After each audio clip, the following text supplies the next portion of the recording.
Hello, my name is Lois Gibson. I'm supposedly the world's most successful forensic artist, according to the Guinness Book of Records. Over my 40-year career, I've helped solve over 1,266 of some pretty bad crimes. I've helped bring in that many people.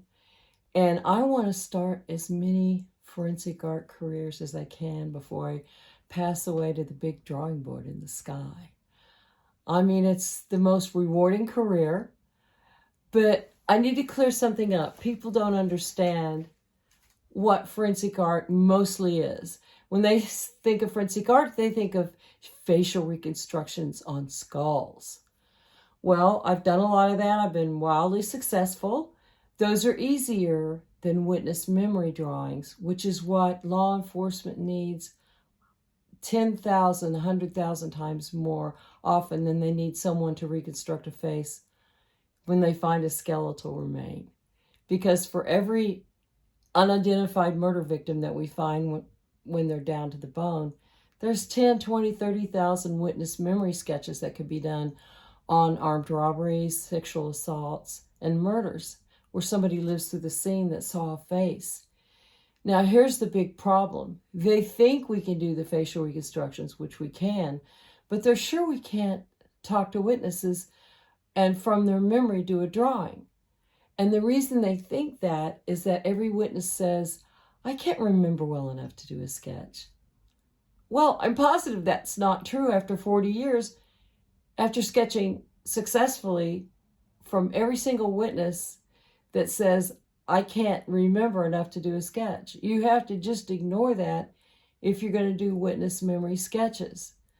Back to the thing that everybody assumes is forensic art, which is almost none of it, which is facial reconstructions on skeletal remains. This is a famous case I did. It's Baby Grace, and she was partially skeletalized and then partially decomposed. It was very hard to watch. So from this, I did this sketch. And within 3 days, the grandma of this baby recognized her and called in her identity. So I solved that. But these are easy because there's things there that you can look at. And I've been wildly successful with reconstructing when there's just a skeletal remain. Now, some people, I'm going to shock you by telling you, you shouldn't really put clay. Some people think you should put clay and sculpt on the skull. Well, maybe it makes you feel like you're all artsy and sculpty, but you don't need that. Besides, every time you put clay on a skull, you lose the undulations of the skull. You can't see the skull anymore. It's ridiculous. You cannot see it. You're covering up what you're trying to understand. So instead, I've talked about in my book, putting clay, putting tissue depth markers. I have charts, the most up-to-date charts for tissue depth markers. But I would put the tissue depth markers on the skulls. And after a few of them, I could just look at the bare skull and I could see very well the skull. I can see people's skull when they have skin on them, and so can you. I mean, there's no skin almost here.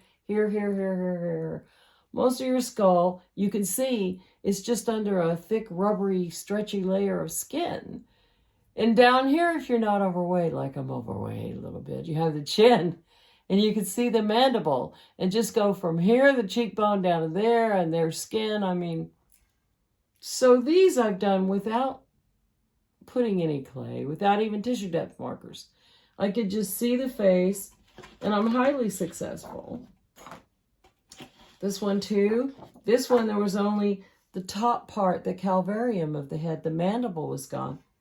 But you can estimate if you're a portrait artist, and you can see just about where that chin would go. So I pray for a vision of the hairstyle on my skulls. I have since 1982, and I always get a pretty clear vision. This is the vision I got of her hairstyle, and there she is. So that's just how I do it.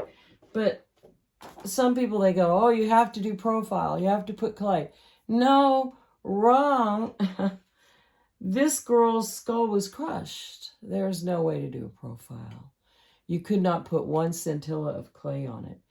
But I was able to look at the different quadrants and understand what they would look like and put them together And I came up with a really accurate face that identified, that was recognized by the girl's parents from a crushed skull. Because I think if you're into faces and you've done thousands, I've done 7,000 portraits, probably 8,000, more than 7,000, then you get versed with people's faces and you understand the skeleton.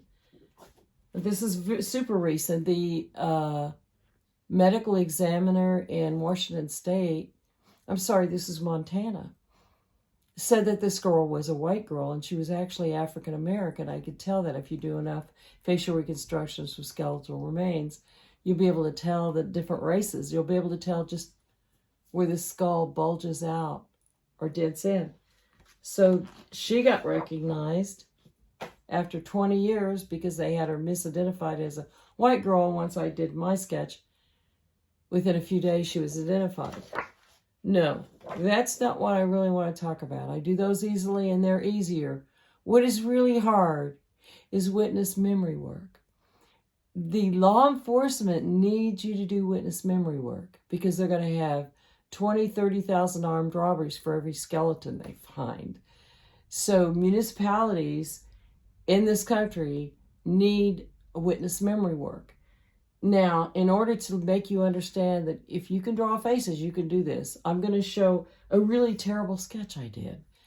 I'm going to humiliate myself in front of you. This is humiliating. This is so bad. But here's my handicaps with this. There were two girls. They were 7 and 9. And this man raped them and stabbed them in the stomach with a dull knife. They were laying there going, man, the knife was dull. It took forever to stab us in the stomach. I'm going, yeah, he's dumb. But anyway, they begged me. They said, we never saw the face. We can't do a sketch. Please, Miss Lady, we don't want to draw that man. Because they didn't want to think about it. I don't blame them. But they were in the hospital and the nurses went nuts over them. They had spaghetti, fried chicken, cake, apple pie. They had more food than I've ever seen in a hospital tray. But anyway, I talked to them and I said, we're going to be smart girls. We can catch the guy. We're just going to have fun doing a sketch. So I do this terrible sketch. It is not finished, but the little girls jumped up and down and said, that looks like him. And they pulled my hands away from the drawing. Then in comes the detective and he takes it away from me. Now, here's what law enforcement who don't have forensic artists do not understand. This can happen. He put the sketch out immediately. It was all over the media, this terrible sexual assault of these two little girls. And when he put it out, right away he got 25 phone calls. He made hash marks saying Alfonso Darden, he works at Randall's. Al Darden, he works at Randall's, saying the same guy's name. And then he got 2 calls that said 2 different guys' names. So he goes, well, I need to go to Randall's. It must be Alfonso Darden. So he walks up to the night manager with my sketch, and the night manager said, oh, what are you doing? He didn't identify himself as a police officer. He's just got on cowboy boots and the belt buckle and a cowboy shirt, and he's walking toward him with this drawing. And then the manager of the grocery store says, oh, what are you doing with a picture of my night guy? He goes, what's your night guy's name? He said, Alfonso Darden. Bingo, it was solved. So here I'm humiliating myself, showing a terrible sketch. But guess what? This sketch is perfect because it identified that man to the detective and solved the case. Do you understand?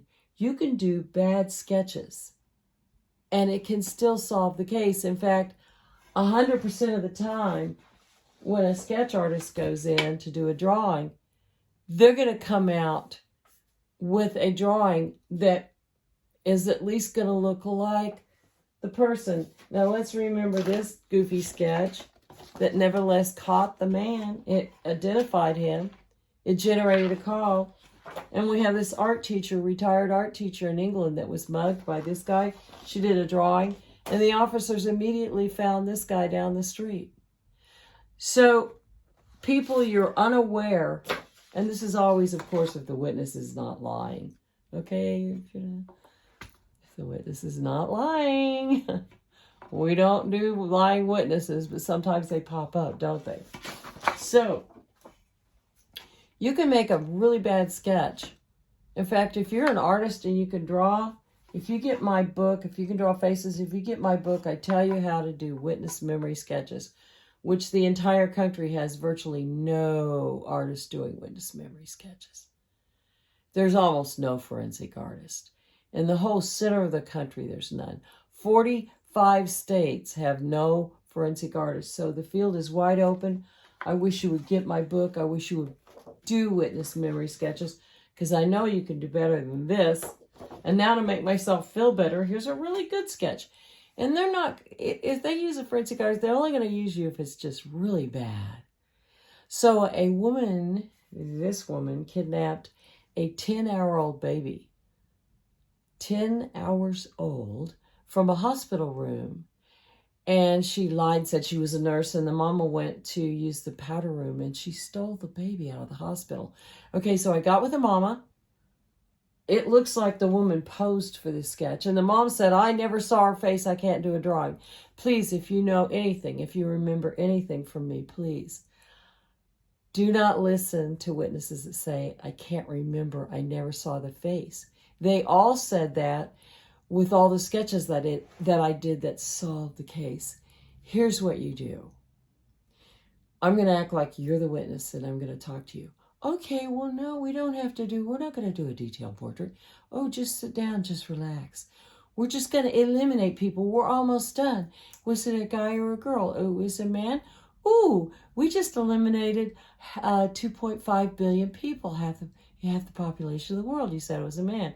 All right, and then we get the race and the sex, and you start narrowing it down. And then get the hair. Human beings are obsessed with hair. That's why high school is so hard. So they're going to give you the hair, and then once they give you the hair, give them the Samantha Steinberg catalog and go, here's 180 eyes. Just look through and see what you think. Just give a guess. And every time they say, oh, I'm just guessing, and here's a blow up of the page. See, there's some big noses. And then if you're an artist, you know how to draw from pictures. Let's say it's this nose. Then just draw that nose on your drawing. Then they'll give you the eyes, the eyebrows, the lips. They have everything in this book. And everybody can draw hair. So don't listen to the witness when they say, I can't remember. You're supposed to ignore that. That's the number one thing. And then get the witness relaxed and get them to look at the Steinberg catalog. And you will be able to do a sketch that can solve the case. I'm positive. But you can't be fearful. You have to be fearless if you do this work. You have to listen to people say, I can't do it, and say, oh, we're just going to do an approximation. I have one practitioner I heard, he says, oh, can you identify the person, or would you recognize the person? And the witness goes, no, and then they don't have to do the sketch. And that's a way to be fearful and not do the sketch. Don't do fear. Go ahead and try to do the sketch, even if they say they can't remember, because that's their defense. Do you not know that they just don't want to think about the drawing? And another thing, witnesses in situations you think wouldn't work. The witness who saw this man saw him drive by 45 miles an hour, 30 feet away at a distance, in motion. So he saw him in motion, drive past. And he gave me this sketch. And I don't change them. This is how much I got from 1/4 of a second glance in motion at a distance of 30 feet. So you got to just be fearless. I mean, the first thing I said with him was, oh, it's a guy, it's a skinny Mexican. What kind of hair did he have? And it went from there, and it got him identified. And another thing practitioners who are fearful do that you shouldn't do, don't do it. They go, oh, they have the witness graded on a scale of 1 to 10. First of all, that's not accurate. This witness that gave me this said it was terrible. It didn't look anything like him, and she cried. She said, you wasted your time coming here. It's like the best sketch I've ever done, almost. So don't have them guess it, graded on a scale of 1 to 10. That's silly. That's like somebody going through a horrible thing, and they go, here, take our survey to make you the the artist feel better. No, don't have them graded on a scale of 1 to 10. Just do as good as you can and realize it can be terrible and it can still catch the guy. Besides, if you get on the stand and the defense attorney says, oh, this is 8 out of 10, right? And you say, yes, they said 8 out of 10. Well, that means 20% of the people that you get convicted are innocent. Now, that's a ridiculous statement, but that's the kind of thing defense attorneys will pull. So don't grade your sketch numerically.